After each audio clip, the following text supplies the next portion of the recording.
বাহানা করাইলাম আনোয়ারা করার নাটক ছেড়ে বানাতো দেখেন এই কিছুক্ষণ আগে যিনি ওয়াজ করে গেছেন আল্লামা নূরী, আমরা তো তখন ছাত্র, ওই রাঙ্গুনিয়া চন্দ্রগুনাতে এই ওয়াজটা সে করেছিল। ওই বলে আমার চেয়ার নিচে আছে কিনা দেখো তো, এরকম বলছে, হাসছে সবাই, মাহফিলে সবাই কি করেছে, হেসেছে। তখন পরে কিছুদিন পর নূর ইসা হুজুর যখন ওখানে ওয়াজে গেছেন, তখন মানুষ যখন এটা বলেছেন, নূর ইসা হুজুর মাইকে ফতোয়া দিয়েছিলেন, এই ওয়াজ যে করেছে সেও কাফের, তার ওয়াজ শুনে জানা শুনেছে এরও কাফের, এদের বউ তালাক। এদের বউ কি এখন ওই এলাকার স্ত্রীগণ স্বামীদেরকে কাছে রাখতেছে না। এগুলা আরো 30 বছর আগের কথা বলতেছি। স্বামীদেরকে কাছে রাখতেছে না, এমনকি ফতোয়া এটা হাঁটাদারি মাদ্রাসায় নিয়ে গেছে, পটিয়া মাদ্রাসা নিয়ে গেছেন। নূর সাহেব হুজুর তখন তার এগুলো ছিল না, ক্যাসেট ছিল, ফিতা ফিতা শোনানো হলো। এরা বলছে না কাসেম নুরি যে ওয়াজ করেছেন এটা ঠিক আছে। তো নবীজি শান এটা বেয়াদবি হয়েছে। আমার আল্লাহ তার মত এমন লাঞ্ছনা দিছেন, আমরা কেউ তাকে মারতে যাই না, তার ছাত্ররা তাকে মেরে মেরে কবরে ঢুকেছে। কথা বলুন, কথা বলুন, ঠিক না? এটার নাম লানত। এটার নাম কি? আমার আল্লাহ যে বলছেন লানাহুমুল্লাহু ফিদ দুনিয়া ওয়াল আখিরা ওয়া আ'আদ্দা লাহুম আযাবাম মুহিনা। কোরআনে পাকে যা বলেছেন এটা আমরা বাস্তবে দেখেছি। কথা বলুন, ঠিক না? এক বান্দা জামিয়াতে অস্ত্র আছে বলছে, কি আছে বলছে, আওলাদ রাসূলের সাথে বেয়াদবি করতে গেছে, এমন লাঞ্ছনার শিকার হয়েছে, এখন তার ফাটিও তাকে করে না। কথা বলুন, ঠিক না? আরো লানত হবে, অভিশাপ চলবে। কথা বলুন, ঠিক না? এগুলো আমাদেরকে আল্লাহ দেখাচ্ছেন, এরপরও যদি না বুঝে কিছু করার নাই। আল্লাহ সবাইকে এই বিষয়গুলা বুঝার মানার তৌফিক দান করুক, আমিন বলে। ইমামে আজম স্বপ্ন দেখেছেন যে উনি নবীজির রওজা শরীফ থেকে, রওজা শরীফের মাটিগুলা, এখান থেকে হাড্ডি মাংস এগুলা তুলতেছেন। আমরা জানি কোন নবী মাটির সাথে মিশে না, হাড্ডি মাংস নয়। সমস্ত নবীগণ আপন আপন কবরে জিন্দা পানাহার করে নামাজ কালামও পড়ে। এটা শুধু আমাদের নবী না, সমস্ত নবীদের বিষয়। মেরাজের রাত্রে আমাদের নবীর পিছনে নামাজ পড়ার জন্য সমস্ত নবীগণ আসছেন না? বাইতুল মুকাদ্দাসে এসেছিলেন কিনা? প্রত্যেকে যারা যেই মাজারে ছিলেন, যেই জায়গায় ছিলেন, সেখান থেকেই আমাদের নবীর পিছনে নামাজ পড়বার জন্য এসেছিলেন। একটু জোরে বলুন না সুবহানাল্লাহ। সমস্ত নবীগণ কবরে মরা না জিন্দা। কিন্তু কিছুদিন আগে ইসলামিক এক বক্তার আলোচনা শুনতে গিয়ে শুনলাম, বলছে না নবী মরা, এটা তো কোরআন শরীফে আছে। নবী মরা এটা কোথায় আছে? ইন্নাকা মাইয়াতুন ওয়া ইন্নাহুম মাইয়াতুনা, সূরাতুজ জুমারের 30 নং আয়াতটা দলিল দিচ্ছে। আল্লাহ বলেন, হে রাসূল আপনিও মারা যাবেন, আপনার এরাও মারা যাবে। তো মারা যাবে এটা তো আমরা কেউ স্বীকার করি না, নবীরা তো মারা যান। কিন্তু নবীদের মারা যাওয়া আমাদের মারা যাওয়া এক নয়। আমরা মারা যাই কিয়ামত যতদিন হবে না ততদিনের জন্য, আর নবীগণ মারা যান কবরে যাওয়া পর্যন্ত। কবরে গেলে একজন নবীও মরা থাকেন না, সমস্ত নবীদেরকে কবরে জিন্দা করে দেয় কে? এই বিষয়ে আল্লামা ইমামে বাইহাকি স্বতন্ত্র কিতাব লিখেছেন, হায়াতুল আম্বিয়া নামে। আল্লামা জালালউদ্দিন সিয়ুতিও আম্বাউল আসকিয়া ফি হায়াতিল আম্বিয়া নামে কিতাব লিখেছেন। কাসেম নানতবী সাহেবও আবে হায়াত নামে একটা কিতাব লিখেছেন। আরো অনেক কিতাব আছে। সমস্ত নবীগণ যে আপন আপন কবরে জিন্দা, এই বিষয়ে প্রমাণ দেওয়ার জন্য একটু বড় আওয়াজে বলুন না সুবহানাল্লাহ। কিন্তু এরা বলে নবী মারা গেছে, মাটির সাথে মিশে গেছে। কোন নবীকে মাটি খাই না, কোন নবীকে মাটির জন্য আল্লাহ হারাম করে দিয়েছেন। তুই মাটির ভিতরে আমার কোন নবী গেলে ইনাদের শরীর স্পর্শ করতে পারবি না। ইন্নাল্লাহা হাররামা আলাল আরদি আন তাকুলা আজসাদাল আম্বিয়া। নবীদের শরীরগুলো মাটি খাওয়া, মাটির উপর আল্লাহ হারাম করে দিয়েছেন। একটু বড় আওয়াজে বলুন না সুবহানাল্লাহ। তো কি বলতে চেয়েছিলাম, সমস্ত নবীগণ আপন আপন কবরে জিন্দা।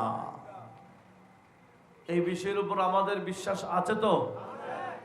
কিন্তু এই বান্দা ইসলামিক বক্তা কি বলতে চাই, নবী মরা, এটা তো কোরআন শরীফ আছে। আরে নবীরা মরা না, নবীজন সমস্ত নবীগণ মারা যায় এটা বলেছেন। যিনি মারা যান নাই, আসমানে আছেন, উনি আসবেন। উনি কে? হযরতে ঈসা আলাইহিস সালাম। উনিও মারা যাবেন, আমাদের নবীর কবরের পাশে ওনাকে দাফন করা হবে। একটু জোরে বলুন। তবে কি বলেছিলাম, ওনারা মারা যায় কতদিন পর্যন্ত? কবরে যাওয়া পর্যন্ত। কবরে গেলে একজন নবীও কি থাকেন না, মৃত থাকেন না, জিন্দা করে দেয় কে? সেই কথা আমার আলা হযরত এভাবে বলেছেন, আম্বিয়া কো ভি अजल आनी है, अंबिया को भी अजल आनी है, मगर ऐसी के फकती आनी है, उसी आने के बाद उनकी हयात, उसियान की हयात मिथले साबिक वही जिस्मानी है, मिथले साबिक वही जिस्मानी है। सलातुनिया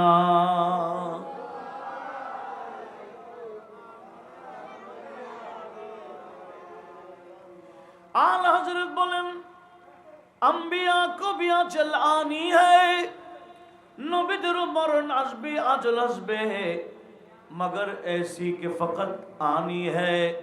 हाँ, নবীদের মরণ আসবে কিছুক্ষণের জন্য, কবরে যাওয়া পর্যন্ত। उसी आने के बाद उनकी हयात, কবরে যাওয়ার পরে ওনাদের হায়াতটি মিথলে সাবিক वही जिस्मानी है। দুনিয়াতে যেভাবে সশরীরে জিন্দা ছিলেন, আর নবীগণ কবরও এভাবে সরাসরি সশরীরে জিন্দা। জোরে বলুন সুবহানাল্লাহ। ইনরা মারা যাওয়ার পর 40 দিন কবরে রেস্ট করেন। এটা ইমামে বাইহাকি সুনানুল কুবরাতে হাদিস নোট করেছেন। নবীগণ কবরে যাওয়ার পরে কয়দিন রেস্ট করেন? 40 দিন। 40 দিন পার হওয়ার পরে ইনারা আমার আল্লাহর দরবারে নামাজ শুরু করে দেয়। কেন? মেরাজে যাওয়ার সময় মুসা কালিমুল্লাহকে নবীজি ওনার কবরের পাশ দিয়ে যাওয়ার সময় মুসা আলাইহিস সালামকে দাঁড়িয়ে দাঁড়িয়ে নামাজ পড়তে দেখেন নাই? উনি কি মারা যান নাই? অবশ্যই মারা গেছেন। আমাদের নবী দুনিয়াতে আসার আরো 3000 বছর আগে মারা গেছেন। কিন্তু এরপরও নবীজি বলছেন, মারারতু লাইলান উসরিয়া বি বিকবরে মূসা, আমি মূসা আলাইহিস সালামের কবরের পাশ দিয়েই মেরাজের রাত্রে যাচ্ছিলাম, দেখেছি ফারাইতুহু ইউসাল্লি কায়মান ফি কবরিহি, আমি দেখলাম উনি ওনার কবরে দাঁড়িয়ে দাঁড়িয়ে নামাজ আদায় করছেন।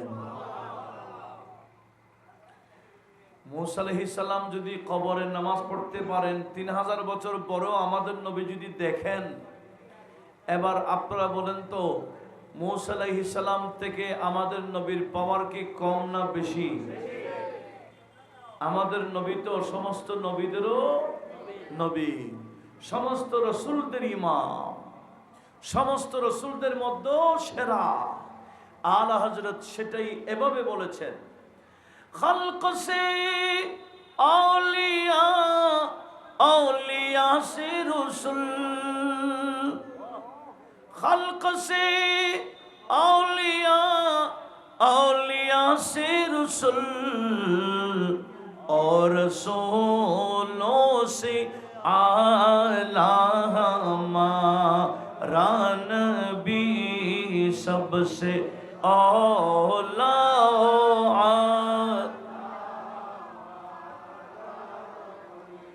सबसे बाला,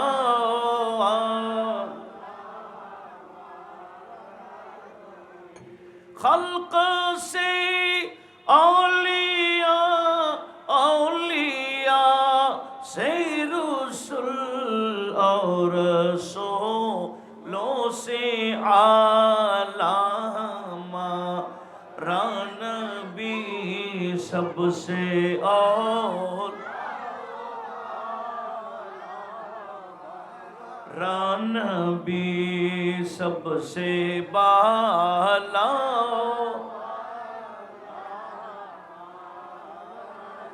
जैसे सबका खुदा एक है वैसा ही, जैसे सबका खुदा एक है वैसा ही, इनका उनका तुम्हारा हमारा नबी सबसे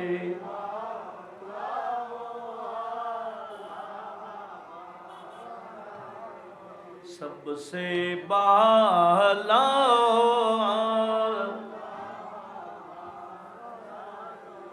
তো আমি কি বলতে চেয়েছিলাম, সমস্ত নবীগণ কবরে জিন্দা, এটা যদি বিশ্বাস না করা হয় ঈমান কলবে ঢুকবে না। যারা বলে নবী মরা, এদের ঈমান মরা। কথা বলেন, এদের ঈমান কি? ঈমান মারা গেলে কি আমলকে মারতে হয় না ওঠু? ওঠু কি মরা? ঈমান এটা হচ্ছে এই গাছের গোড়া।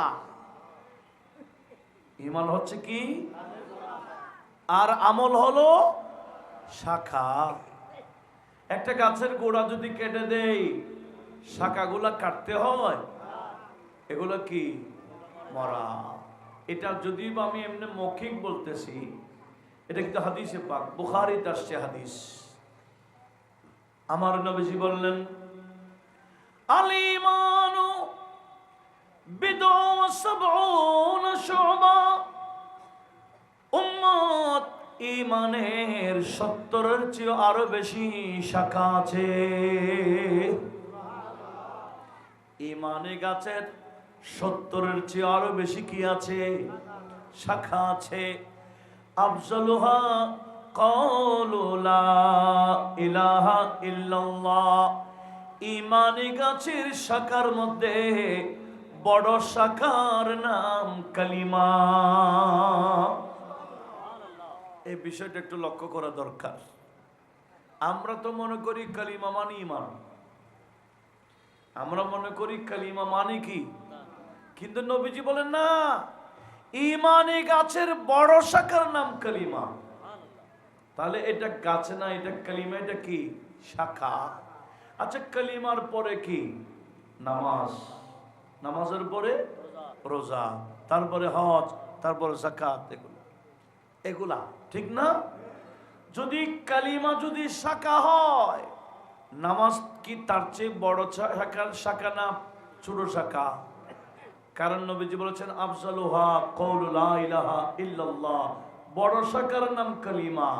নামাজ তার চেয়ে ছোট, রোজা তার চেয়ে ছোট, হজ তার চেয়ে ছোট, যাকাত তার চেয়ে ছোট। এভাবে ছোট হতে হতে নবীজি বলেন আদনাহা ইমাতাতুল আযা আনিত তারিক, ঈমানি গাছের একেবারে ছোট শাখা হলো রাস্তার মধ্যে কোনো কষ্টদায়ক জিনিস থাকলে সেটাকে সরিয়ে নেওয়া। রাস্তার মধ্যে কষ্টদায়ক জিনিস থাকলে কি করা? এটা ঈমানের কি? বুখারীতে একটা হাদিস আসছে, এই যুগের আমাদের নবীর উম্মত না, আগের উম্মতের মধ্যে এক উম্মত রাস্তা দিয়ে যাচ্ছেন, যাওয়ার সময় দেখলেন রাস্তার মধ্যে কিছু কাটা একটা ঢালি পড়ে আছে, মানুষ চলাচলে কষ্ট পাবে এইরকম একটা ঢালি পড়ে আছে। ওই বান্দা মনে মনে ভাবে এটা তো মানুষের চলাচলের রাস্তা, এখানে ঢালি পড়ে আছে কাটাওয়ালা, আমি একটা কাজ করি ঢালিটা সরাই দিই যাতে মানুষ সহজে চলাচল করতে পারে, কষ্ট না পাই। এটা খেয়াল করে ওই ঢালিটা রাস্তা থেকে সরিয়ে নিয়েছেন। আমার নবীজি বলেন এই একটি ছোট্ট আমলের কারণে আমার আল্লাহ তার জীবনের গুনাহ মাফ করে তাকে জান্নাত দিয়ে দিলেন। তাহলে রাস্তার মধ্যে কিছু কষ্টদায়ক জিনিস ফেলায় রাখা এটা মারাত্মক। আর কষ্ট সরিয়ে নিলে আমার আল্লাহ এত খুশি হয়, সব গুনাহ মাফ করে দিয়ে তাকে জান্নাত দিয়ে দিয়েছে। সেজন্য সবসময় চিন্তাই মাইন্ডে রাখতে হবে আমার কারণে যাতে অন্য কেউ কষ্ট না পায়। কথা বলুন ঠিক কিনা? আমার কারণে যাতে আর কেউ কি না পায়, কিছু পড়ে থাকলে এটাকে সরাই নেওয়া, এটা ঈমানের অন্যতম একেবারে ছোট্ট শাখা।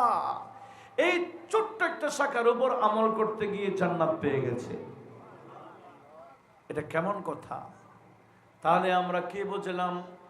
ঈমানি গাছের একেবারে বড় শাখার নাম কালিমা, আর ঈমানি গাছের একেবারে ছোট শাখার নাম রাস্তা থেকে কষ্টদায়ক জিনিস সরিয়ে নেওয়া। মধ্যখান থেকে নবীজি একটা বলছেন আল হায়াউ শুবাতুম মিনাল ঈমান, লজ্জা হায়া এটা ঈমানের অন্যতম শাখা। জোরে বলুন। হায়া লজ্জা এটা ঈমানের কি অন্যতম একটা শাখা। এই হায়া লজ্জা বর্তমান মুসলমানদের আছে? হায়া থাকলে কখনো এই যে কলেজ স্কুল মাদ্রাসা বন্ধ, সপরিবার কক্সবাজারে গেছে গা, যাই নাই? ছেলে মেয়ে মা বাবা সবাই ভাই বোন সবাই মিলে কক্সবাজার ফ্যামিলি নিয়ে যাওয়ার পরিবেশ নাই। কেন? বলে সমুদ্রের মধ্যে যুবক যুবতী এরা একসাথে গোসল করে এক অপরকে চেপে ধরে, এগুলা ফ্যামিলি নিয়ে একসাথে দেখার পরিবেশ না। কথা বলুন ঠিক কিনা? কেমনে দেখে? বলে এটাকে আইব মনে করে না। তো ছেলেকে যখন ছোটবেলায় ওই পরিবেশ দেখাইলেন, বড় হওয়ার পরে বলছে এটা তো আমার আব্বা আম্মার সামনে দেখছি, এটা তো কোনো আইব না, এটা আমরাও করতে পারবো। একটু জোরে বলবেন না নাউজুবিল্লাহ? তাহলে ছোট কাল থেকে ছেলেদেরকে মেয়েদেরকে সেই পরিবেশ থেকে ফিরে আনার দরকার আছে কি না? ওই গুনাহের পরিবেশে যাতে আমরা নিয়ে না যাই, এমন পরিবেশে আমরা নিয়ে যাব যেখানে গেলে গুনাহ মাফ হয়। কথা বলুন ঠিক কিনা? আল্লাহ আমাদের সবাইকে সেদিকে লক্ষ্য রাখার তৌফিক দান করুক, আমিন বলেন। তো কি বলতে চেয়েছিলাম? ঈমানি গাছের অন্যতম শাখার নাম লজ্জা, হায়া, শরম। এগুলো সব শাখা। এগুলো কি? তোমার কালিমা থেকে শুরু করে সব ঢালি শাখা। তো মূল কি? মূল হলো আমার নবীজি কসম করে বলেছেন, ওয়াল্লাযী নাফসি বিয়াদিহি, নবীজি বলছেন আমি খোদার কসম করে বলছি, যার কুদরতি হাতে আমার জান আছে, লা ইয়াদখুলু কলবা রাজুলিল ঈমান, কোন বান্দার কলবে ঈমান ঢুকবে না, হাত্তা ইউহিব্বানি, যতক্ষণ না আমি নবীকে মহব্বত করবে না। জোরে বলুন সুবহানাল্লাহ।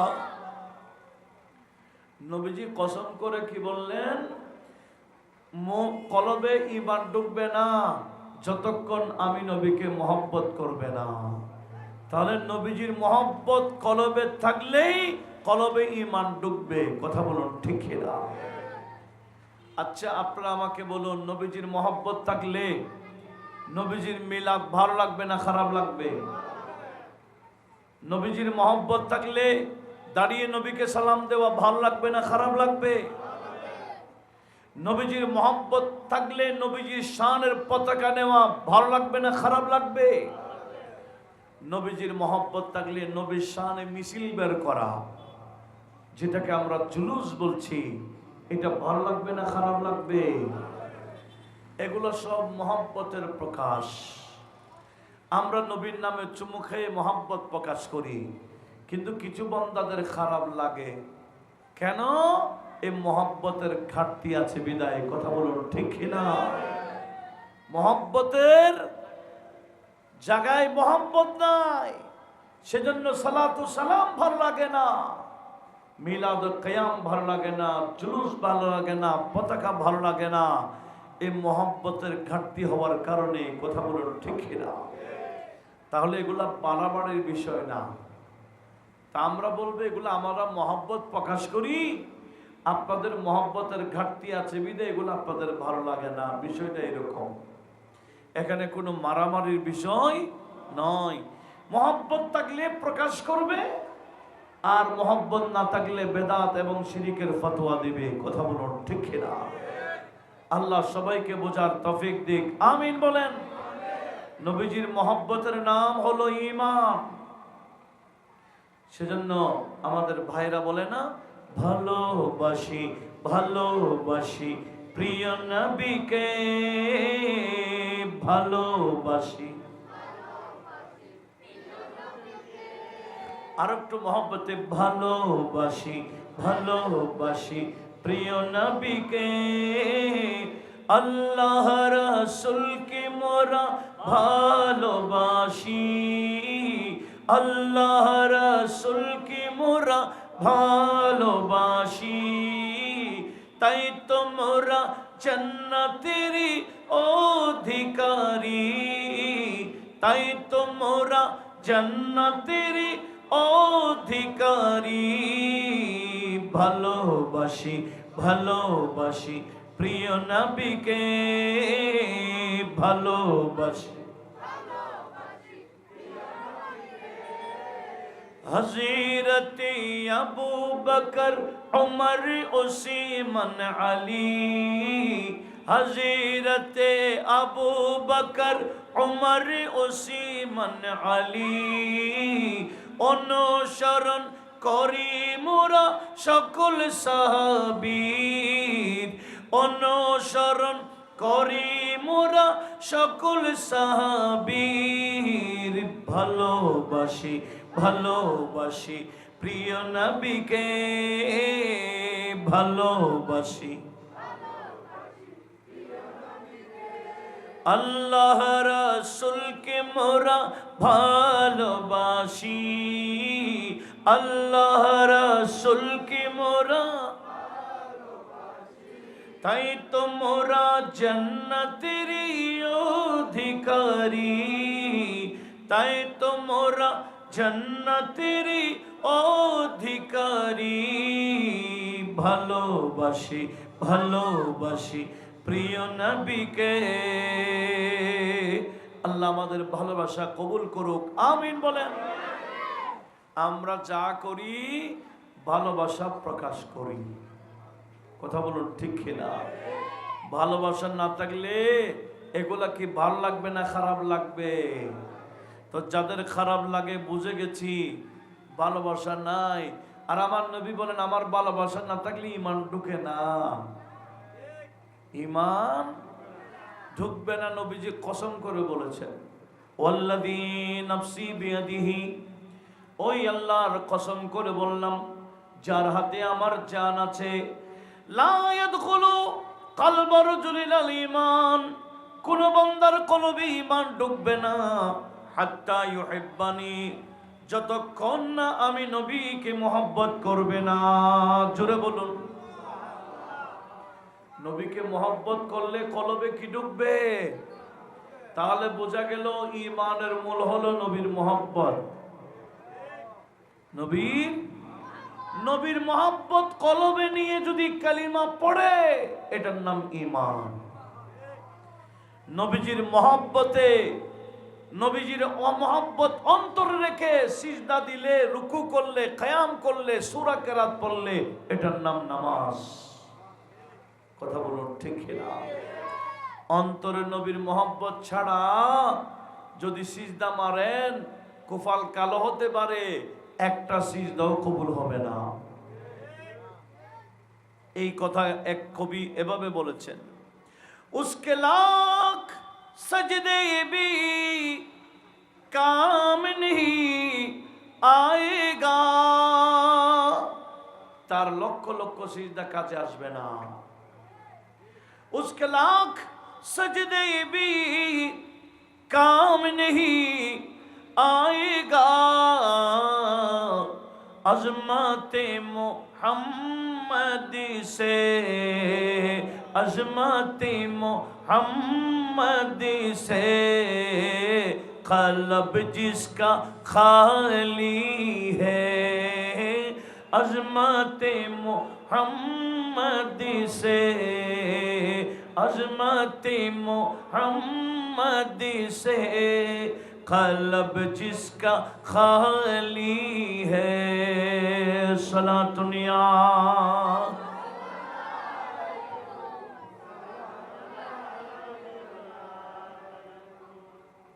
তাহলে আমরা বুঝে গেছি কালিমা থেকে শুরু করে সব আমলের নাম ঈমানের শাখা। ঈমানের শাখা। আর ঈমানের মূল গোড়া হলো নবীর মহব্বত। এই মহব্বত এটা কেটে গেলে আর বাকিগুলো সব মরা। কথা কি বোঝা গেছে? সব কি মরা। আমি বলেছিলাম সেজন্য কেউ যদি বলে নবী এটা মরা, তাহলে তার ঈমান কি? ঈমান মারা হয়ে গেলে ওই শাখাগুলো কি আর কাটতে হবে, মারতে হবে? এগুলো ওঠো মরা। সেজন্য আমার আল্লাহ কোরআন শরীফে কি বলেছেন? আমিলাতুন নাসিবাতুন তাসলা নারান হামিয়া। কিছু বান্দা দুনিয়াতে কষ্ট করে করে আমল করবে, কিন্তু তার আমল সহ তাকে জাহান্নামে নিক্ষেপ করা হবে। উচ্চ আওয়াজে বলুন নাউজুবিল্লাহ। কষ্ট করে করে আমল করবে, ওই আমল আল্লাহর দরবারে কবুল হবে না, তার আমল এবং তাকে জাহান্নামে নিক্ষেপ করা হবে। সেজন্য সূরা মুহাম্মদ আয়াত নম্বর 33-এ আমার আল্লাহ ঈমানদারকে ডাক দিয়ে বলেন, ইয়া আইয়ুহাল্লাযীনা আমানু আতিউল্লাহ ওয়া রাসূলাহু ওয়া লা তুবতিলু আমালাকুম। এই ঈমানদাররা, আমি আল্লাহর আদেশ নিষেধ মেনে চলো, আমার বন্ধুর আদেশ নিষেধ মেনে চলো। আমাদের আদেশ নিষেধ মেনে চলতে গিয়ে আমল তো করবা, তবে আমি আল্লাহ বলে দিলাম ওয়ালা তুবতিলু আমালাকুম, আমলগুলা বাতিল করে ফেলিও না। আমল করা বড় কথা না, আমলগুলা সব কবরস্থানে যাওয়া বড় কথা। কথা বলুন ঠিক না? অনেকে আমল করবে ঠিক, আমলগুলা নিয়ে কবরস্থানে যাইতে পারবে না। কেন? কবরে যাওয়ার আগে আগে তার আমল শেষ। আমলের মধ্যে আমার আল্লাহ ফরমেট মার দিবে। কি মারি দিবে? ফ্লাশ মারি দিবে, আমল একটাও থাকবে না। কেন? বলে নবীর মহব্বত ছাড়া আমল, নবীজির মহব্বত ছাড়া আমল করলে একটা আমল আল্লাহর দরবারে কবুল হবে না। সেজন্য আল্লাহ বলে ওয়ালা তুবতিলু আমালাকুম। এমনকি সূরা হুজরাতের 2 নম্বর আয়াত সবাই জানেন, জাস্ট আমি স্মরণ করা দিচ্ছি। আমার আল্লাহ ইমানদারকে ডাক দিয়ে বললেন, ইয়া আইয়ুহাল্লাযীনা আমানু লা তারফাউ আসওয়াতাকুম ফাওকা সাওতিন নবী ওয়ালা তাজহারু লাহু বিল কওলি কাজহারি বাদিকুম লিবাদিন তাহবাত আমালুকুম ওয়া আনতুম লা তাশউরুন। ইমানদারকে ডাক দিয়ে আমার আল্লাহ বলেন, এই ইমানদাররা আমার বন্ধুর সামনে গিয়ে বড় আওয়াজে কথা বলবে না, বড় আওয়াজে কথা বলবে না। এমনকি আমার বন্ধুকে যেমন ইচ্ছা তেমন ডাকিও না। যেমন ইচ্ছা তেমন ডাকলে আমার বন্ধুর সামনে বড় আওয়াজে কথা বললে কি হবে? আল্লাহ বলেন আনতাহবাতা আমালুকুম, তোমাদের আমল নষ্ট হয়ে যাবে। ওয়া আনতুম লা তাশউরুন, তোমাদের আমল যে নষ্ট হয়ে যাবে তোমরা বুঝতেও পারবে না। উচ্চ আওয়াজে বলুন নাউজুবিল্লাহ। নবীজির সামনে গিয়ে বড় আওয়াজে কথা বললে যদি আমল নষ্ট হয়ে যায়, ওই নবীজির সামনে বড় বড় বিয়াদবি করলে আমল থাকবে? নষ্ট করে দিবেন কে? সেজন্য নবীজির সামনে কথা বলতে অনেক হোশ করা লাগবে। যেমন তেমন, যেমন কিছুদিন আগে জাহেল বলছে না যে আমাদের নবী, নবী শব্দের অর্থ বার্তাবাহক, সেই দিক দিয়ে নবীকে সাংবাদিক বলা যায়। আর একটু জোরে বলুন। দুনিয়ার সাংবাদিকরা সংবাদ দেয় কোনটা? ঘটনার পর, ঘটনার। কিন্তু আমাদের নবী কোন সংবাদ দেয়? ঘটনা হওয়ার আগে। বেশ কম আছে কি না? 1 মিনিট পরে কি হবে সাংবাদিকরা খবর দিতে পারবে? যে 1 মিনিট পর ভূমিকম্প হবে, 1 মিনিট পর এদিকে একটা গাড়ি অ্যাক্সিডেন্ট করবে, 1 মিনিট পর অমুক মারা যাবে, এরকম বলতে পারবে? কিন্তু আমার নবী কেমন নবী? হাদিস বুখারী শরীফ কিতাবুল মাকাসির হাদিস। ওই যে বদরের যুদ্ধের আগের দিন আপনারা জানেন আমার নবীজি যুদ্ধ হবে পরের দিন, আগের দিন কয়েকজন সাহাবীকে নিয়ে ছোট্ট একটা লাঠি নিয়ে ময়দান পরিদর্শন করতে গেলেন। আর ময়দানের মধ্যে গোল করে বৃত্ত অঙ্কন করে বললেন, হাদা মাসরা আবি জাহাল, এই জায়গায় আবু জাহেলের লাশ পড়ে থাকবে। কথা বুঝেন নাই? যুদ্ধ হবে কখন? আগামীকাল। কিন্তু যুদ্ধ হওয়ার আগের দিন নবীজি গোল করে বৃত্ত অঙ্কন করে বলছে এই জায়গায় আবু জাহেল মরবে। এটা কোন সংবাদ? ঘটনা ঘটার আগে। এভাবে 23 জনের নাম নিয়েছেন। হাদা মাসরা ওতবা, হাদা মাসরা সাইবা, হাদা মাসরা ওয়ালিদ। এভাবে 23 জনের নাম নবীজি মাঠের মধ্যে নিয়েছেন। আর পাহাড়ের ভিতরে গিয়ে গোল বৃত্ত অঙ্কন করে বলেছেন, হাদা মাসরা উমাইয়া ইবনে খালাফ, উমাইয়া ইবনে খালাফ এই পাহাড়ের ভিতরে মরবে। উচ্চ আওয়াজে বলুন সুবহানাল্লাহ। ঘটনার পর না আগে? সাহাবারা বলছেন নবীজি যার নাম বলছেন বালু, তো আমরা বালির মধ্যে আঙ্গুল দিয়ে তার নাম লিখে দিছি। আবু জাহেল বলছে আবু জাহেলের নাম লিখছি, উতবা বলছে উতবার নাম লিখে দিছি। এভাবে পরের দিন দেখতেছি যুদ্ধের হওয়ার পরে নবীজি যার নাম যেখানে বলেছে তার লাশ সেখানেই পাওয়া গেছে। এটা তো একদিনের কথা। আরেকটা হাদিস শুনুন, তাও বুখারী শরীফ, বুখারী শরীফের হাদিস শুনবেন শুধু আজকে। আরেকটা হাদিস, আমার এই হাদিসটা বুখারীতে অনেকবার আসছে। হযরত ইমামে হাসান একেবারে ছোট্ট ছিলেন। কে? ইমাম হুসাইনের বড় ভাইজান, ছোট। মসজিদে নববীতে ঢুকলেন, তখন নবীজি মিম্বরে বসে বসে ওয়াজ করছিলেন সাহাবাদেরকে। তখন ইমামে হাসান মসজিদে ঢুকে একবার নানার দিকে দৌড়তেছে, আবার সাহাবীর দিকে দৌড়ে। ছোট বাচ্চা তো দৌড়াদৌড়ি করে না, এরকম দৌড়াদৌড়ি করছিল। নবীজি মিম্বর থেকে নেমে নাতিকে কোলে নিয়ে আদর করে পাশে বসালেন মিম্বরে। বসাবার পরে কি বলতেছেন লক্ষ্য করুন। নবীজি বলছেন, ইন্না ইবনি হাদা সাইয়্যিদুন, এ আমার সাহাবারা, আমার এই বেটায় নাতিকে দেখছো দৌড়াদৌড়ি করছে, এমন একদিন সময় আসবে আমার এই নাতি সরদার হবেন, রাষ্ট্রপ্রধান হবেন।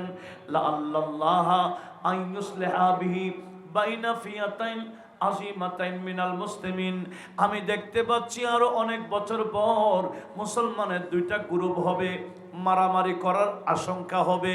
আমার আল্লাহ আমার এই নাতির মাধ্যমে মারামারি বন্ধ করে দিয়ে সমঝোতায় নিয়ে আসবে। কোন সংবাদ দিলেন? ঘটনার পরে না আগে? কয়দিন আগে জানেন?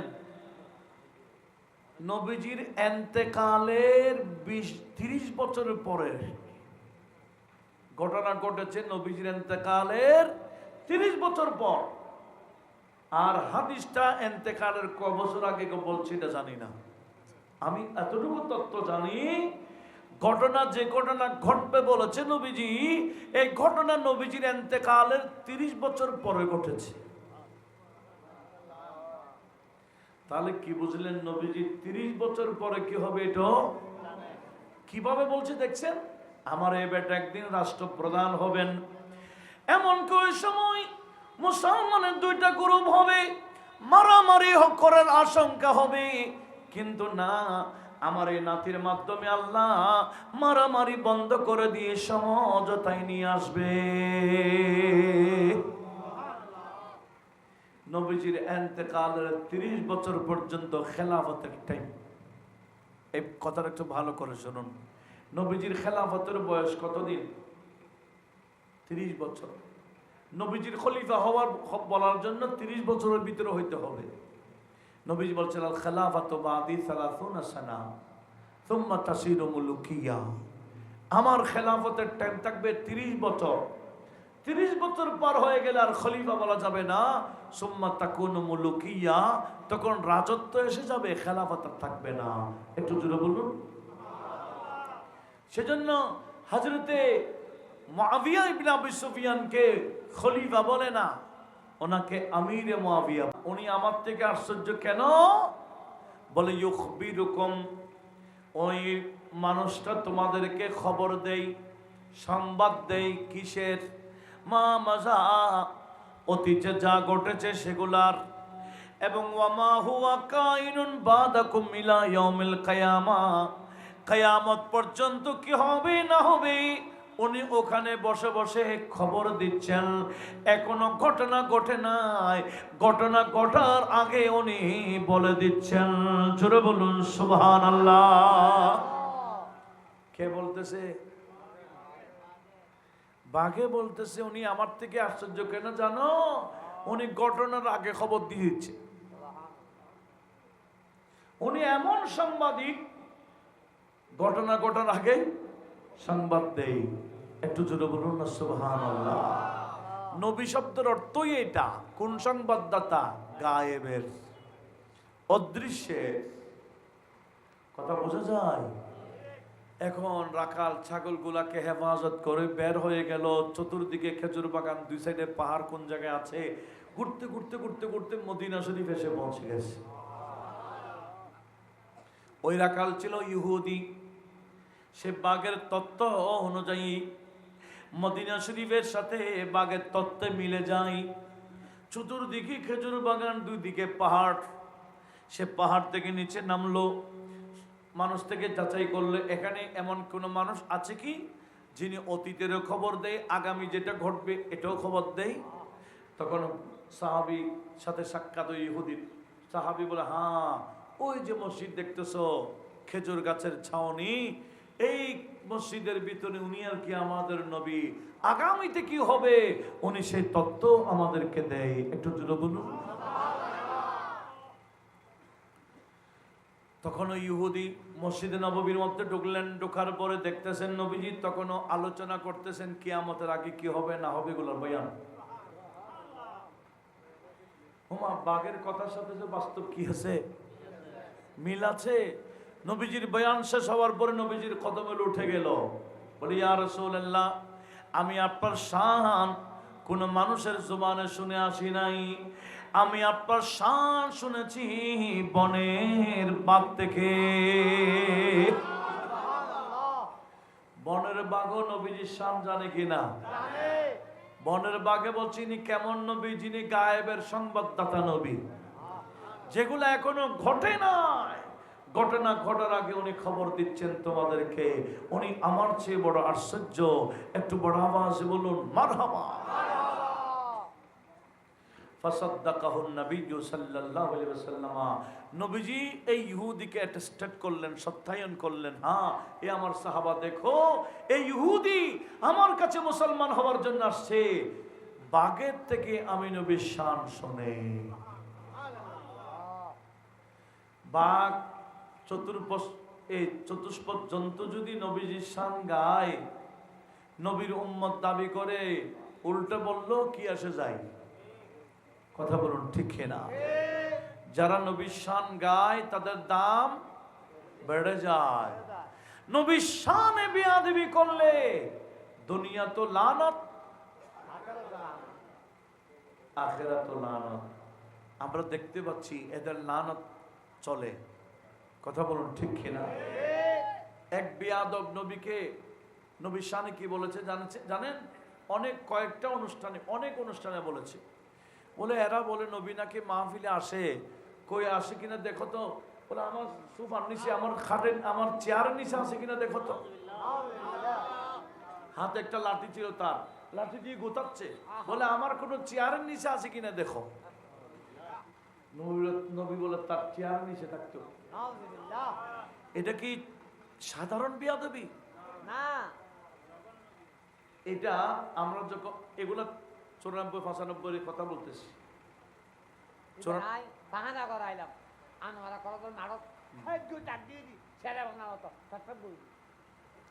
দেখেন এই কিছুক্ষণ আগে যিনি ওয়াজ করে গেছেন আল্লামা নূরী, আমরা তো তখন ছাত্র, ওই রাঙ্গুনিয়া চন্দ্রগুনাতে এই ওয়াজটা সে করেছিল।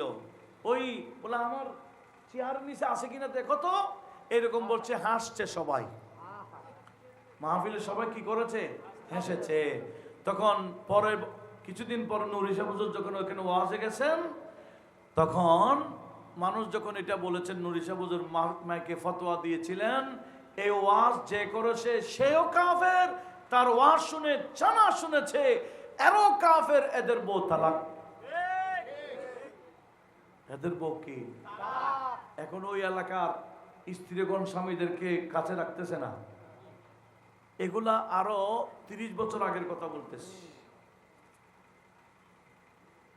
স্বামীদেরকে কাছে রাখতেছে না, এমনকি ফতোয়া এটা হাঁটাদারি মাদ্রাসায় নিয়ে গেছে, পটিয়া মাদ্রাসা নিয়ে গেছেন।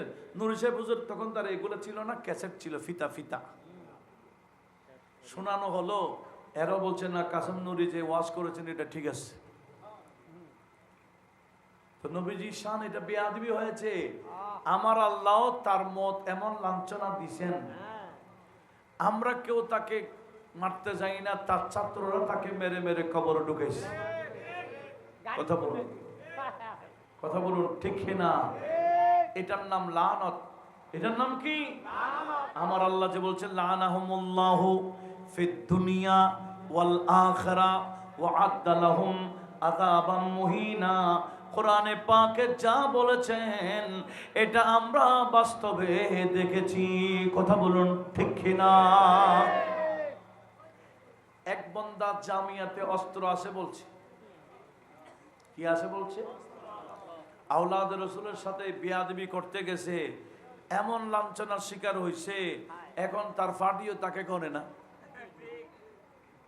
কথা বলুন ঠিক না? আরো লানত হবে, অভিশাপ চলবে। কথা বলুন ঠিক কিনা? এগুলো আমাদেরকে আল্লাহ দেখাচ্ছেন, এরপরও যদি না বুঝে কিছু করার নাই। আল্লাহ সবাইকে এই বিষয়গুলা বুঝার মানার তৌফিক দান করুক, আমিন বলে। তাহলে কি বলছিলাম, নবীর শান কার মুখ দিয়ে? দালাইলের নবুয়তে আসছে, এক ইহুদি গুইসাপ একটা শিকার করে নিচ্ছে। গুইসাপ চিনেন তো?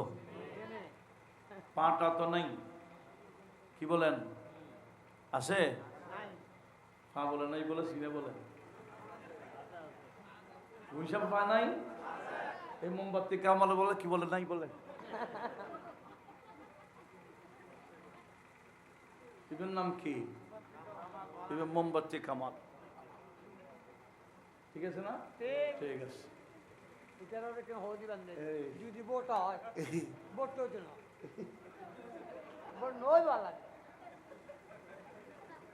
আল্লাহ সবাইকে বোঝার তৌফিক দিক, আমিন বলেন। তাহলে কি বলতে চাচ্ছিলাম, হ্যাঁ, খাঁচার ভিতরে ঢুকাইয়া নিয়ে যাচ্ছে কি? সাহাবারা, সাহাবাদের আদর্শ ছিলেন, কোন বিধর্মী দেখলেই কি, বিধর্মী দেখলেই তাবলীগ করে দিতেন। একটু জোরে বলুন না সুবহানাল্লাহ।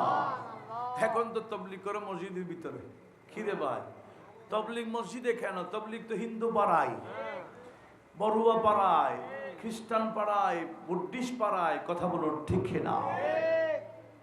এটা তাবলীগ করতেন সাহাবারা। এই শাহ মোহসেন আউলিয়া তাবলীগ করেছেন, শাহেদ জালাল থেকে শুরু করে এই আল্লাহর ওলিগণ বিভিন্ন দেশ থেকে এসে এসে এখানে তাবলীগ করে করে মুসলিম বানিয়েছেন, কথা বলুন ঠিক না?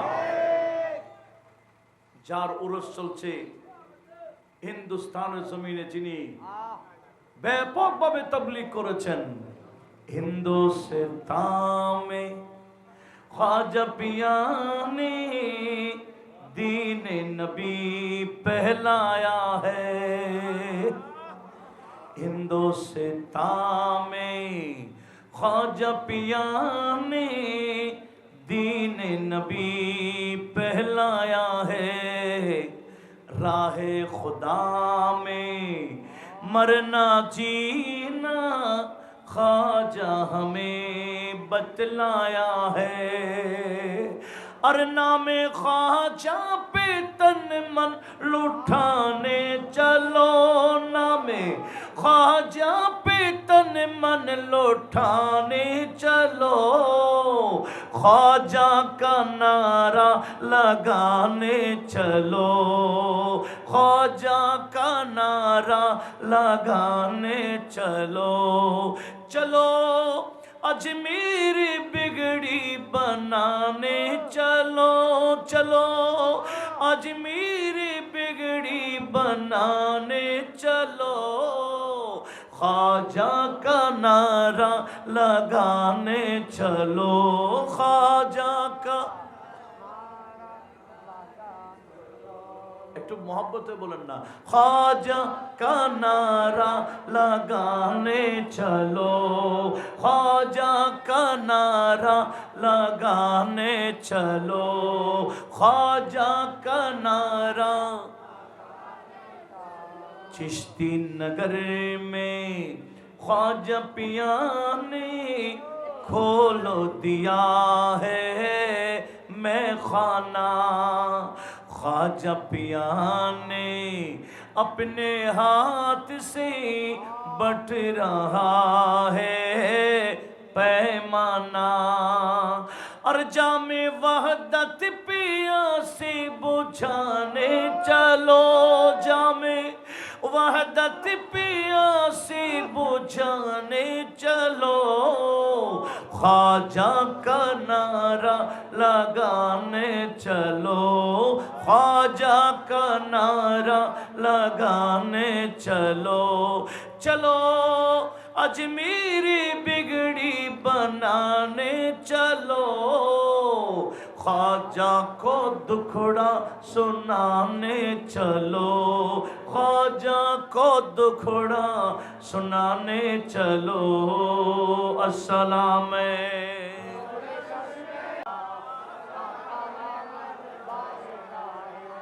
আরে তাবলীগ তো ওনারাই করেছেন, বাস্তব তাবলীগ, কথা বলুন ঠিক কিনা? তাবলীগ নামে এ মসজিদে মসজিদে কাঠি গুট্টা নিয়ে ঘোরাঘুরি, এগুলা তাবলীগ নয়, তব, কথা বলুন ঠিক কিনা? এটা একসাথে নয়, আলাদা আলাদা। একটা হলো তাবলীগ একসাথে, আর একটা তব, কথা বোঝা যায়? এগুলো বুঝতে হবে। আল্লাহ সবাইকে বোঝার তৌফিক দিক, আমিন বলেন। সেই জন্য তো ওখানে মারামারি, মানুষের খুনাখুনি, কথা বলুন ঠিক কিনা? গত বছর এখানে অনুমতি দিচ্ছে না কেন? ওখানে খেলে কি হয়? কোবাকুবি হয়, মারামারি হয়, অনেককে জাহান্নামে পৌঁছাই দেয়, কথা বলুন ঠিক কিনা? হ্যাঁ, এগুলা সব বতবাজি। বলছিলাম তো তবর কি, আল্লাহ হেফাজত করুক, আমিন বলেন। কি বলতে চেয়েছিলেন লক্ষ্য করুন। সাহাবী দৌড়ে গেলেন, এ ইহুদি, ইনি আমাদের নবী, সালাম দাও, কালেমা পড়ে মুসলমান হয়ে যাও। সেই ইহুদি বলছে, তোমাদের নবী আমি নবী হিসেবে মানি না। হ্যাঁ, আমার হাতে যে সাপ আছে, এই সাপ যদি ওনাকে নবী মানে আমিও মানবো। এটা কি নরমাল না কন্ডিশন না কঠিন? আমার সাপ যদি ওনাকে নবী মানে আমি মানবো। তো সাহাবা বলে, একটু দাঁড়াও, আমি নবীজির তার কাছে জিজ্ঞেস করে আসি। বলি, ইয়া রাসূলুল্লাহ, ওই যে দেখতেছেন ইহুদি সাপ একটা শিকার করে যাচ্ছে, আমরা তার কাছে তাবলীগ করেছি, সে বলতেছে তার সাপ যদি আপনাকে মানে সেও মানবে। নবীজি মুস্কে হাসি দিয়ে বলছে, কি চাইলে? তাকে মুসলমান বানাবার সুযোগ হয়েছে, ধরে নিয়ে আসো। কারণ নবীজি জানে সাপও নবীকে চিনে। একটু জোরে বলুন মারহাবা। নবীজির সামনে আনা হলো। নবীজি বলে, ইহুদি আমাকে মানো না? বলে, না, আমাকে আপনাকে নবী হিসেবে মানি না, আমার সাপ যদি মানে তখন মানবো। বলে, ঠিক আছে, তোমার সাপের খাঁচার মুখ খুলে দাও।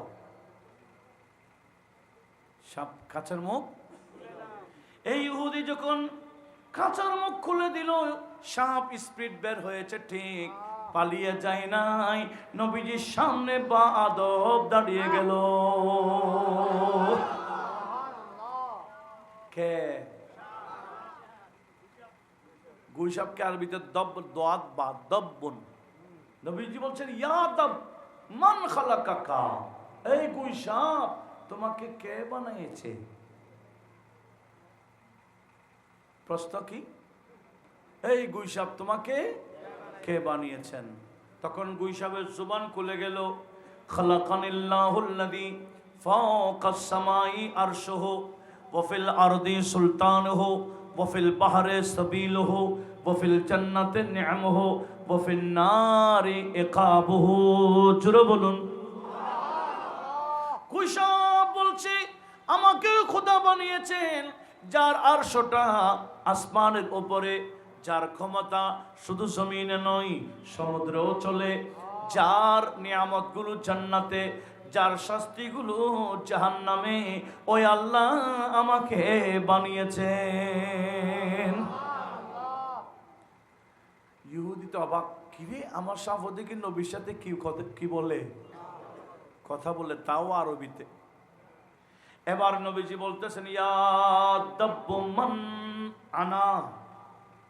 ইহুদি বলছে নবীকে মানলে সেও মানবে। নবীজি ঘুরাইয়া এবার নবীজির পরিচয় সাপের জবান থেকে নিচ্ছেন।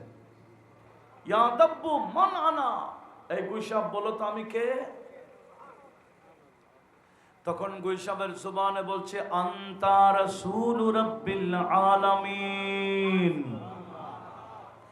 আনতা খাতামুন নবিয়্যিন, قد أفلح من صدقك وقد خاب من كذبك।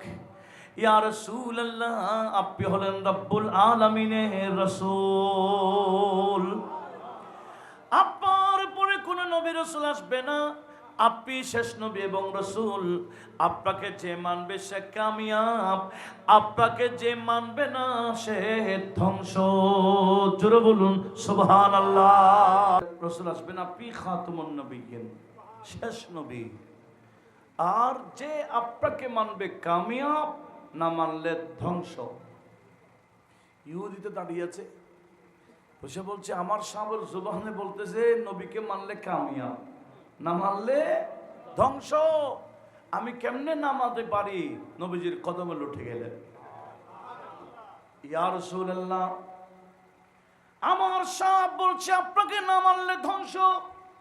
আমি ধ্বংস হতে চাই না, আমি এক কামিয়াব হতে চাই, আপনাকে মানবো। আপনার কালিমাটা পড়াই দেন, লা ইলাহা ইল্লাল্লাহ, লা ইলাহা ইল্লাল্লাহ, লা ইলাহা।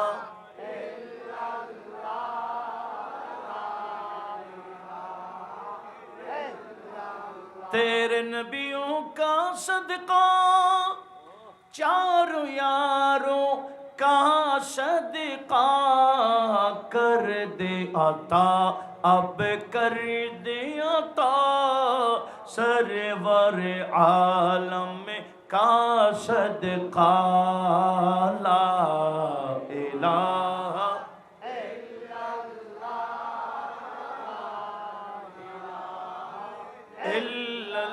ला इलाहा।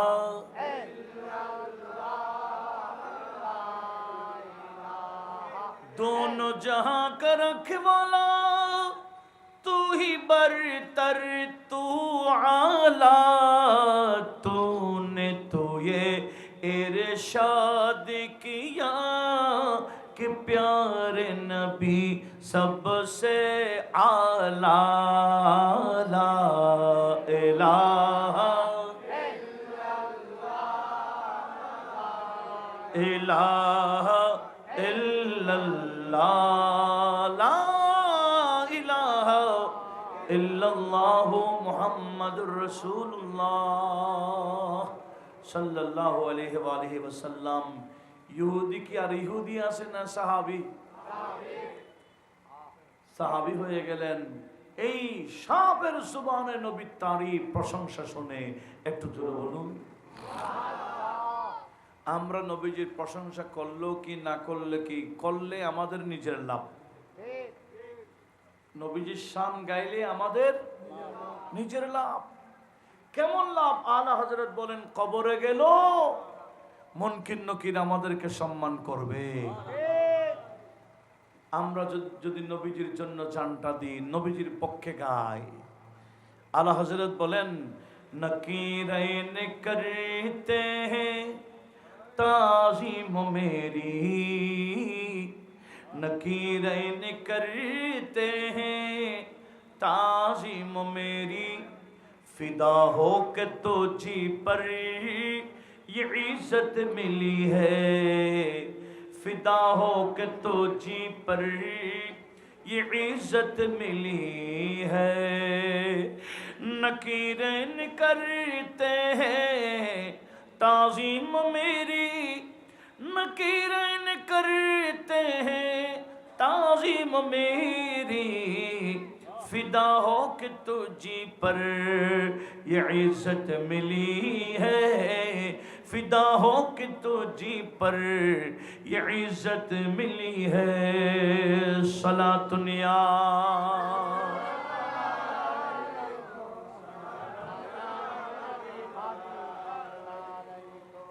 আমি তো অনেক দূরে চলে গেছি। তাহলে নবী কেমন নবী? যিনি ঘটনা ঘটার আগে খবর দিয়ে দেয় এমন নবী। কথা বলুন ঠিক কিনা? দুনিয়ার কোন সাংবাদিক ঘটনার আগে সংবাদ দিতে পারে? তাহলে নবীর সাথে দুনিয়ার কোন সাংবাদিকের সাথে তুলনা করা যাবে? তুলনা করলেই বেঈমান। কথা বলুন ঠিক কিনা? তুলনা করলেই কি বেঈমান। এখন তো সাংবাদিক খুব কমই, অধিকাংশ সাংঘাতিক। সাংবাদিক মুষ্টিময়, ইল্লা মাশাআল্লাহ কিছু আছে, অধিকাংশ কি সাংঘাতিক। মানে খবর বরাবর দিবে না, টাকা যেদিকে সংবাদ সেদিকে। কথা বলুন ঠিক না? আল্লাহ হেফাজত করুক, আমিন বলেন। লক্ষ্য করুন কি বলতে চেয়েছিলাম। তাহলে ইমামে আজম স্বপ্ন দেখেছিলাম, বলেছিলাম শুরুতেই, কি আমাদের নবীজির রওজা শরীফের মাটি, উনি সেখান থেকে হাড্ডি মাংসগুলো আলাদা আলাদা করতেছেন। স্বপ্ন এটা দেখে উনি বেশি আশ্চর্য হয়ে গেলেন, হায় রে কি দেখলাম কি দেখলাম। একজনকে পাঠাইলেন ওই সময় যিনি রইসুল মুআব্বারিন হযরতে মুহাম্মদ বিন সিরিনের কাছে। ওই মুহাম্মদ বিন সিরিনের কথা বলতে গিয়ে আমি এটা বলেছিলাম, উনি স্বপ্নের ব্যাখ্যা করতেন। একজন কি বলতেছেন, হুজুর কেউ যদি স্বপ্ন দেখে নবীজির কবর শরীফ খনন করার পরে হাড্ডি মাংস আলাদা আলাদা করতেছে, এটা কেমন? উনি বলেন, স্বপ্ন দেখছে কে? এটা বলে স্বপ্ন এটা তো যেমন তেমন বন্দার দেখার বিষয় না। স্বপ্ন এটা দেখছে কে? এটা বলো, এটা তো অনেক বড় ফজিলতপূর্ণ স্বপ্ন। দেখছে কিন্তু মারাত্মক, কিন্তু বাস্তব কি? ফজিলতপূর্ণ। বলে এই স্বপ্নটা দেখেছে নোমান বিন সাবেদ, আবু হানিফা, ইমামে আজম। একটু জোরে বলুন। বলে ঠিক আছে, উনি দেখলেন, যথাযথ দেখেছেন। তাহলে তাবির শুনো।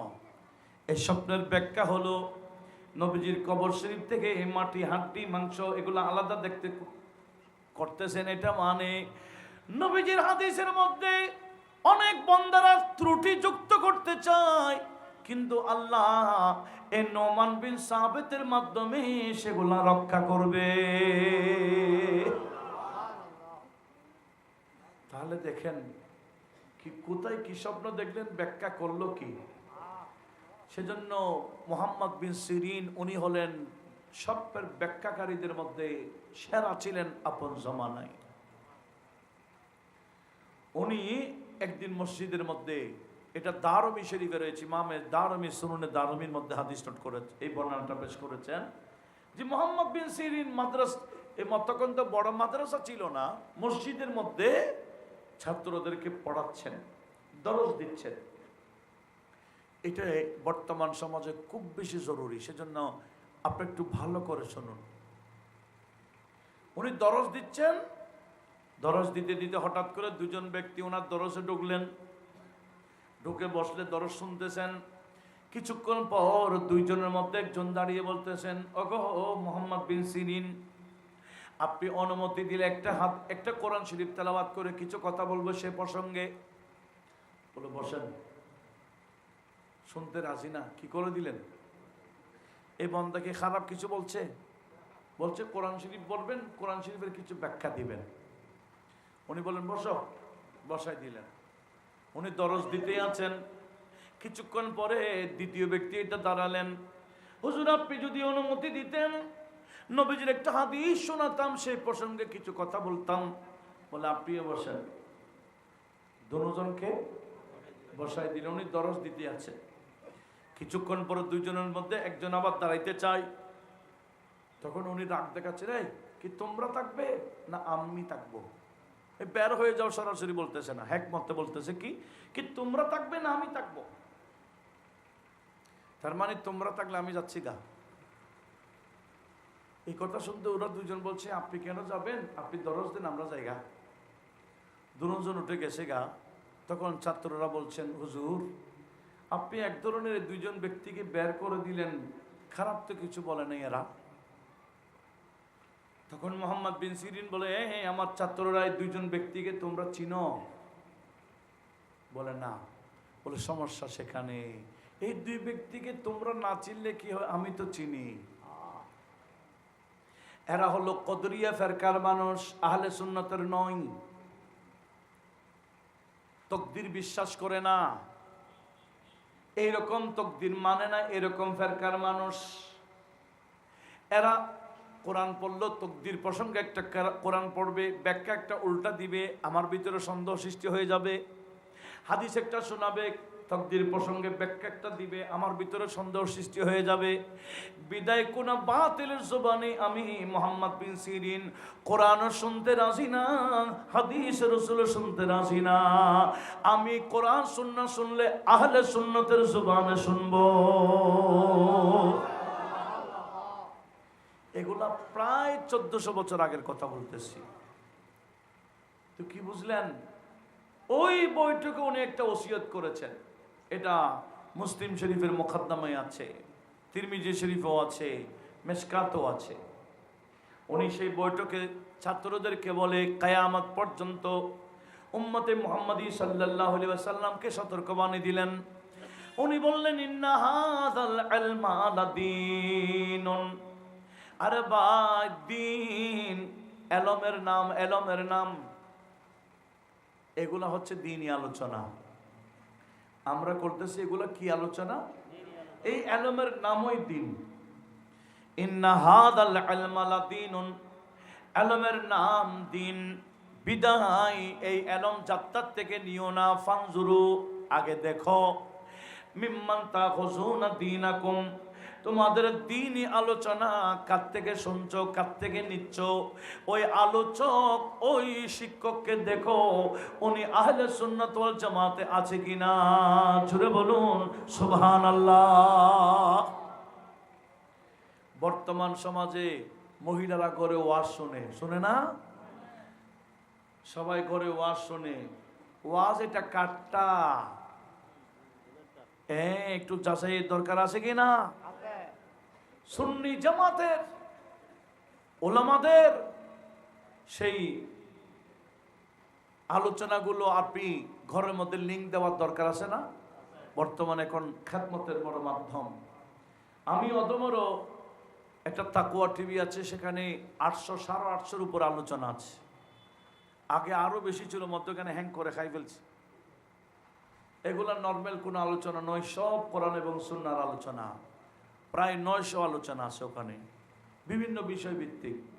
এগুলা লিঙ্ক দিবেন, কোনো বাতিলের আলোচনা যাতে না শুনে সেদিকে সজাগ থাকতে হবে। কথা বলুন ঠিক না? এই বাতিলদের আলোচনা শুনতে শুনতে বাতিল হয়ে যাচ্ছে।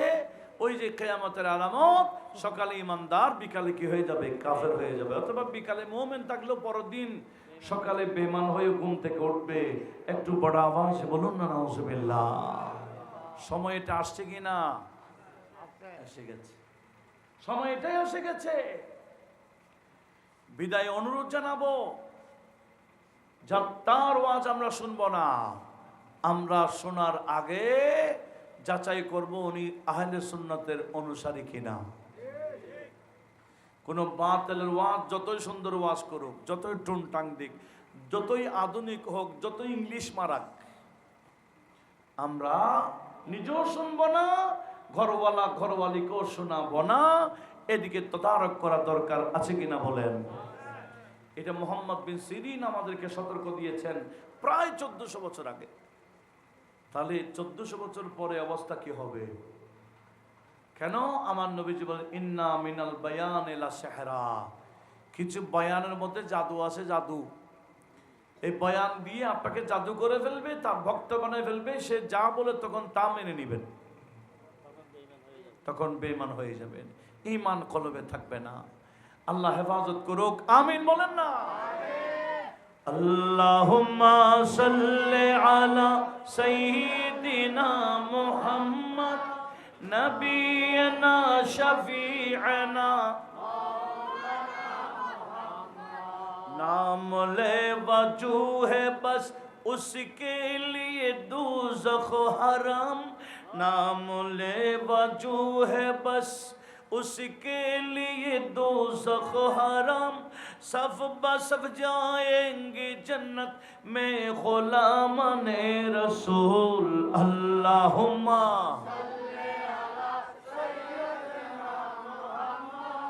नबीना शफीअना,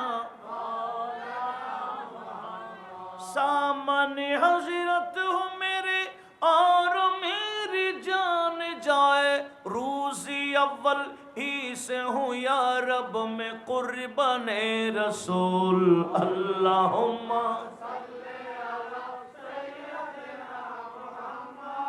नबीना शफीअना। তো কি বলতে চেয়েছিলাম, সেজন্য বলছি জামানা এটা এসে গেছে, সতর্ক থাকার জামানা। এমন এমন ওয়াজ করে ও বলছিলাম না, বলে নবী এটা তো মরা, এটা কোরআনে আছে। তো সহজ সরল মানুষ বলে কোরআনে থাকলে মানব না কেন? আরে ভাই ইন্নাকা মাইয়াতুন ওয়া ইন্নাহুম মাইয়াতুন, মানে ইয়া রাসূল আপনিও মারা যাবেন, তারাও মারা যাবে। তবে আব্বার মারা যাওয়া, তাদের মারা যাওয়া বেশ কম আছে। আপনি মারা যাবেন কবরে যাওয়ার আগ পর্যন্ত, এরা মারা যাবে কিয়ামত পর্যন্ত। কথা বলুন ঠিক কিনা? নবীগণ মারা গেলেও ইনাদের কোনো পরিবর্তন ঘটে না। সূরাতুস সাবার আমার আল্লাহ হযরতে সুলাইমান আলাইহিস সালামের কথা বলেছেন, যিনি মারা যাওয়ার পরেও লাঠি ধরে 1 বছর দাঁড়িয়েছিলেন।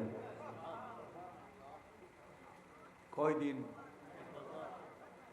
কেউ লাঠি ধরে মারা গেলে দাঁড়ায় থাকতে পারবে? কিন্তু আল্লাহর নবী সুলাইমান আলাইহিস সালাম মারা যাওয়ার পরে লাঠি ধরে কয়দিন ছিলেন? এদিকে মাটি থেকে দাব্বাতুল আরদ বের হয়েছে। দাব্বাতুল আরদ মানে পোকা, এগুলো ওনার মিমেসাকে, ওনার লাঠিকে খাই ফেলছে। খেয়ে লাঠি যখন ভেঙ্গে গেল, হযরত সুলাইমান আলাইহিস সালাম 1 বছর পরে শুয়ে গেলেন।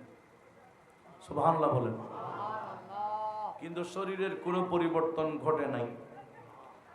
কোনো পরিবর্তন, দুর্গন্ধ। জিন্নাতরা মনে করেছে উনি এখনো জিন্দা দাঁড়িয়ে তাদেরকে দেখতেছে। কেন? ইনি জিন্নাতদেরকে কাজে লাগাই দিয়েছেন, বাইতুল মুকাদ্দাসের জানালার শিশা লাগাইতে দিয়েছেন। কথা বোঝা যায়? আপনারা বিরক্ত বোধ করছেন মনে হয়।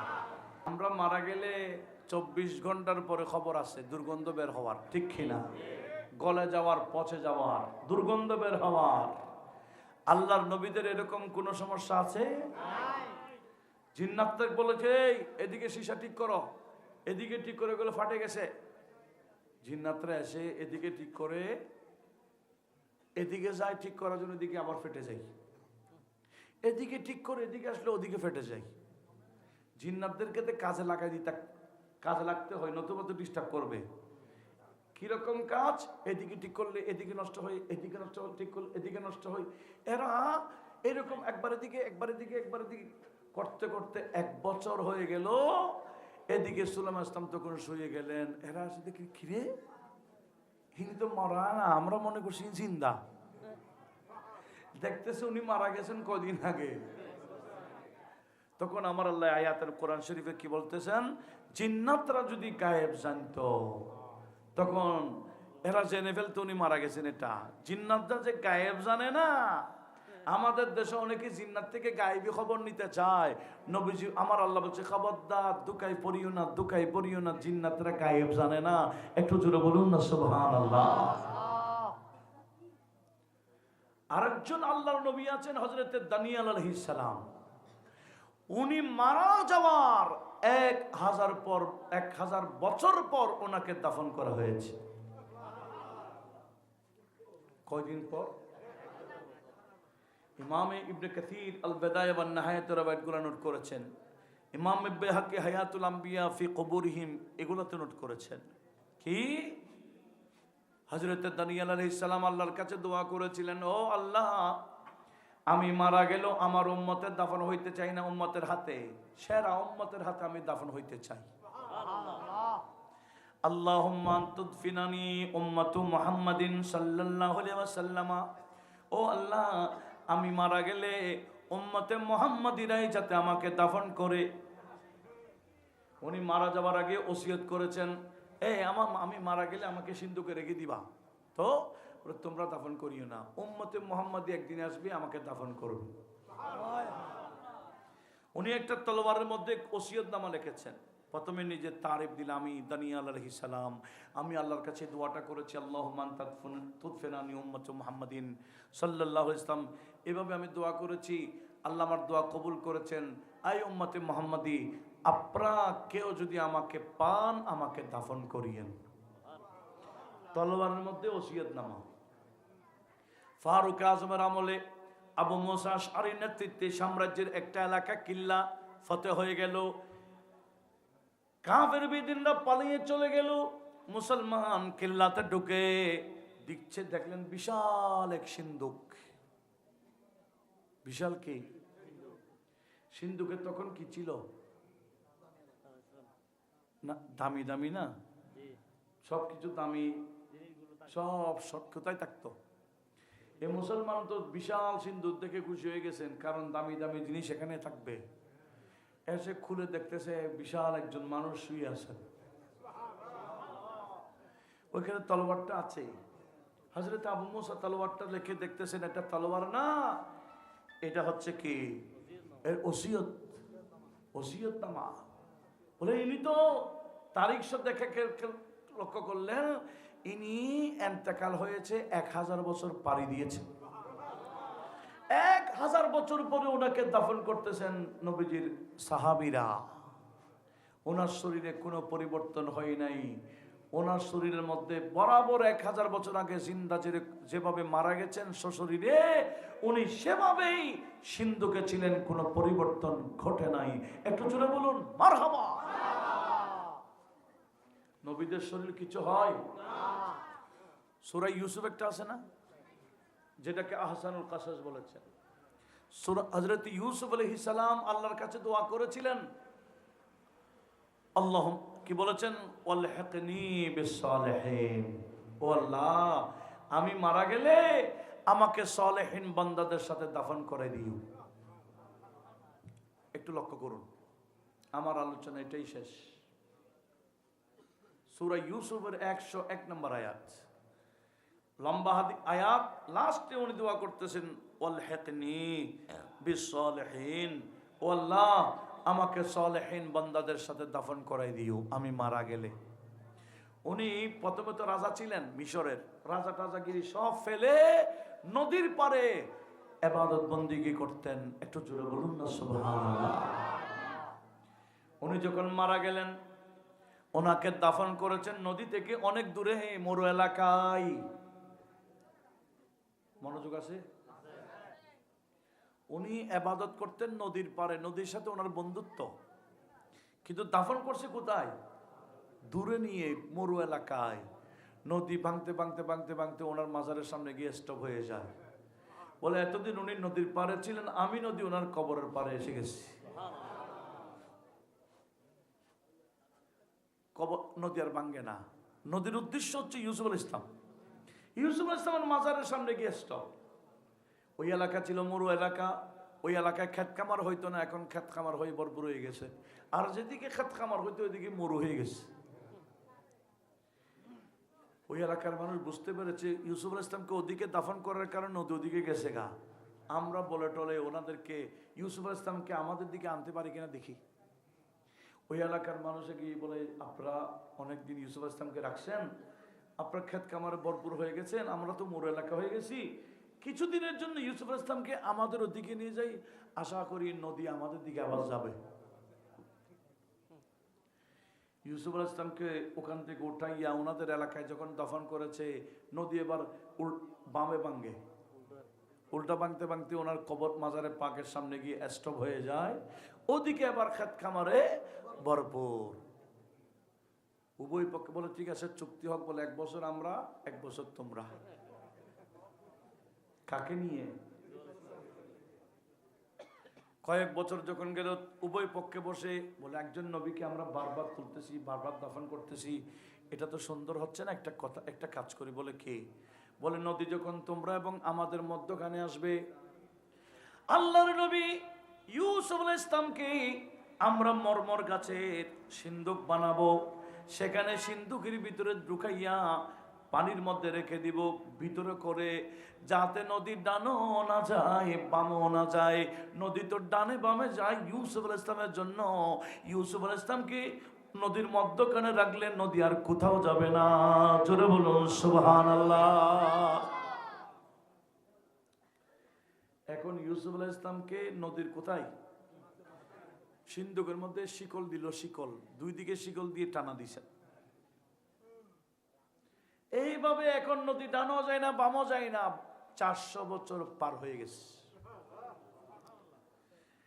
এদিকে মূসা আলাইহিস সালাম আল্লাহর সাথে কথা বলতে গেলেন, তো কথা বলতে বলতে আল্লাহ বলছেন, আমার কালিম, আমার এক বন্ধু দোয়া করেছে, ওনাকে দাফন করতেম ওনার সালেহিন বান্দাদের পাশে, ওনাকে তো মানুষ রেখে দিয়েছে নদীর মধ্যখানে, আপনি ওখান থেকে উদ্ধার করুন, ওনাকে বাইতুল মুকাদ্দাসে গিয়ে ওনার বাপ দাদার পাশে দাফন করুন। কারণ ওনার বাবা নবী, ওনার বাবার বাবাও নবী, ওনার বাবাও নবী। ওনার বাবার নাম ইয়াকুব আলাইহিস সালাম, ইয়াকুব আলাইহিস সালামের বাবার নাম ইসহাক আলাইহিস সালাম, ইসহাক আলাইহিস সালামের বাবার নাম ইব্রাহিম আলাইহিস সালাম। বুখারী শরীফে হাদিস আসছে, আমার নবী বলছেন করিম ইবনুল করিম ইবনুল করিম ইবনুল করিম, অর্থাৎ ইউসুফ বিন ইয়াকুব বিন ইসহাক বিন ইব্রাহিম। একটু জোরে বলুন মারহাবা। ওখানে দাফন করুন। কার অর্ডার? কাকে দিছে? মূসা আলাইহিস ইসলামকে। এখন মূসা আলাইহিস ইসলাম নদীর পাড়ে এসে উম্মতদেরকে লাগাই দিলে, এখানে নাকি কোথায় সিন্ধুক আছে বের করো। এরা ঘুরতে ঘুরতে নদীর পাড়ে ডুব দিতে দিতে অনেক চেষ্টা, হারান হয়ে গেল, কোথাও সিন্ধুক মিলে না। হুজুর কই এখানে সিন্ধুক টিন্দুক নাই? না আসে। বলে আমরা পারতেছি না। বলে তাহলে 400 বছর আগের কোনো মানুষ আছে কিনা দেখো তো। এখনো না, 400 থেকে একটা জিরো ফেলে দিলে যত হয় তত হলেও খবর আছে। 400 থেকে জিরো একটা ফেলে দিলে কত হয়? 40 হলো। ডাক্তার বলে আপনার বয়স কি 40-এর ঊর্ধ্বে, তার মানে খবর আছে। আর তখনকার মানুষ তো শত শত বছর জীবিত থাকতেন। হযরত মূসা ইসলাম বললেন 400 বছর আগে কোনো মানুষ পাও কিনা দেখো। ওনার উম্মতরা ঘুরতে ঘুরতে দেখলেন বুড়ি একজন পাইছে। কাকে পাইছে? নিয়ে আসছে। এই তোমাকে মূসা ইসলাম ডাকতেছে। আসছে বুড়ি। এই বুড়ি বয়স কত? বলেন 900। তোমার বয়স 900? তাহলে তুমি তো ইউসুফ আলাইহিস সালামকে দেখছো? বলে হ্যাঁ দেখছি তো, আমি ওনার থেকে অনেক বড়। আচ্ছা ইউসুফ আলাইহিস সালামকে নাকি এখানে দিচ্ছেন। এক সাহাবী বলছে হুজুর আপনি না আমাকে ওয়াদা দিয়েছেন এই হুনাইনের যুদ্ধে মাল হইলে অনেক দিবেন, আমাকে 80টা ছাগল দিতে হবে, ছাগল চড়াইয়ার রাখাল দিতে হবে, এই দিতে হবে সেই দিতে হবে, লিস্টে একটা দিচ্ছেন। কে? সাহাবী। তখন নবীজি বলছে দেখো দেখো আমার এই সাহাবী ওই মূসা ইসলামের বুড়ির মতো করতেছে। মূসা ইসলামের বুড়ি কি করছে? বলে বুড়ি মূসা ইসলামের ওই কোন জায়গায় আছে এটা তথ্য দেওয়ার জন্য অনেক কন্ডিশন দিছে, আমার সাহাবী তো দেখি বলতে ওই বুড়ির মতো করতেছে।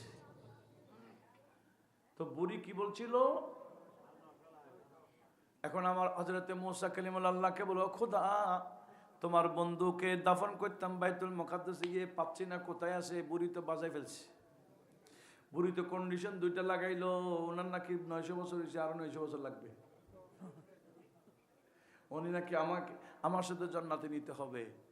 আল্লাহ বলে ঠিক আছে মঞ্জুর বলে দাও। এইরকম রব্বুল আলামিনের কাছে দোয়া করতে দেন নাই। বুড়ি আর 900 বছরের বুড়ি নাই, হঠাৎ করে দেখা যায় উনি 33 বছরের যুবতী হয়ে গেলেন। এটা যখন মিলে গেল জান্নাতও যাবে আর কোনো সন্দেহ নেই। বুড়ি বলে ঠিক আছে আসেন আমি দেখাই। একটা গোল বৃত্ত অঙ্কন করলেন, বলে এখানে অনেক গভীর খনন করতে হবে, এক শিকল দেখা যাবে। অনেক গভীর খনন করে দেখতেছেন শিকল। বলে এভাবে ওদিকেও যদি অনেক গভীর খনন করে শিকল ওদিকেও পাবেন, 2 দিক থেকে শিকল যখন টান দিবেন সিন্ধুক বের হবে। কয়শো বছর পর? 400 বছর। দেখতেছেন মরমর গাছে সিন্ধুকটা বের করে সিন্ধুক যখন খুললেন দেখতেছেন হযরত ইউসুফ আলাইহিস সালাম এখনো তরতাজা। ওনাকে ওখান থেকে বাইতুল মুকাদ্দাসে নিয়ে গিয়ে দাফন করেছেন হযরত মূসা আলাইহিস সালামে। যদি 400 বছরের পরও কিছু হয় না, 1000 বছরের পরও কিছু হয় না, এদিকে 1 বছর দাঁড়িয়ে থাকলেও কিছু হয় না, সব আমাদের নবীর হয় নাকি? এগুলো তো বুঝার বিষয়। অনুরোধ জানাবো নবীর শানে যেমন তেমন যাতে না বলা হয়, বললে ঈমান থাকবে না। খুব বেশি সতর্ক থাকতে হবে। আল্লাহ পাক সুবহানাহু ওয়া তাআলা আমাদের সবাইকে এই আকায়েদে আহলে সুন্নাহ ওয়াল জামাতে মজবুত থাকার তৌফিক দিক। আমিন। ওয়া মা আলাইনা ইল্লাল বালাগ ওয়া আখিরু দাওয়ানা আনিল হামদুলিল্লাহি রাব্বিল আলামিন।